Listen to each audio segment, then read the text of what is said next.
Régulièrement avec Marie Mamjoglou, nous vous parlons d'événements qui sont passés, déroulés dans des pays et qui sont, pour nous, ici, occidentaux, passés complètement inaperçus.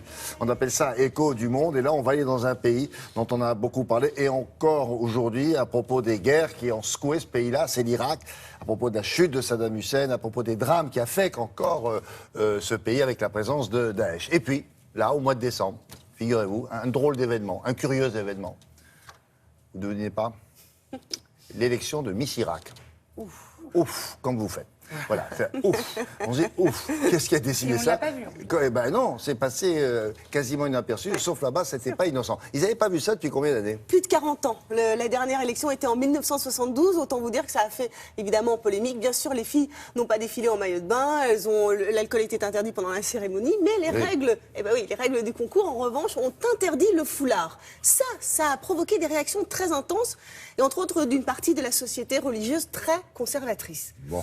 En organisant ce concours, ils ont vraiment voulu présenter quelque chose un signe de progrès, un signe de modernité pour le pays. A bien sûr autorisé ça, ils n'ont pas fait ça clandestinement. Exactement. C'était officiel. Tout à fait, tout était officiel, donc un signe comme ça pour le pays, mais aussi pour la condition des femmes, parce que vous savez que la condition des femmes en Irak, elle s'est vraiment empirée avec les années, et c'est vrai que là, on voit une situation qui est à milieu de ce que vivent les Irakiennes et les Irakiens. Oui. Donc ça c'est très intéressant d'en parler, alors que aujourd'hui, paradoxalement, l'Irak, dans les années 50, s'est vraiment battu pour les droits des femmes. Ils étaient même pionniers en la matière. Explication, regardez.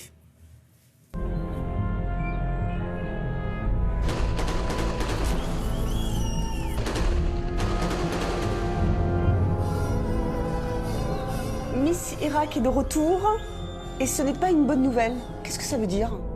Ce n'est pas une bonne nouvelle parce qu'il y a une certaine dose d'indécence, je dirais, à célébrer la beauté féminine dans un pays oriental en plus dont on connaît la pudeur.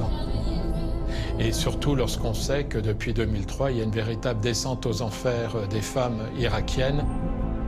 Le paroxysme se situant dans la zone contrôlée par Daesh, où les femmes, pour certaines d'entre elles, sont réduites en esclaves sexuels ou simplement en esclaves.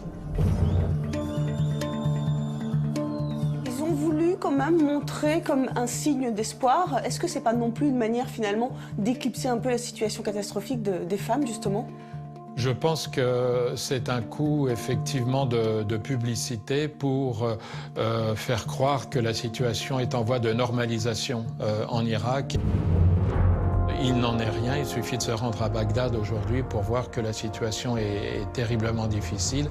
La ville est divisée et le pays est en guerre. Et c'est à un moment où l'État est en pleine déliquescence que le gouvernement trouve cette idée mirobolante d'organiser un concours Miss Irak.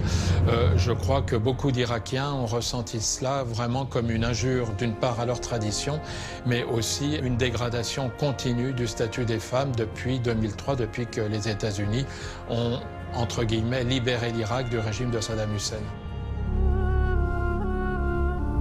L'Irak a ce paradoxe d'avoir été le premier pays arabe à connaître une femme ministre. C'était en 1959.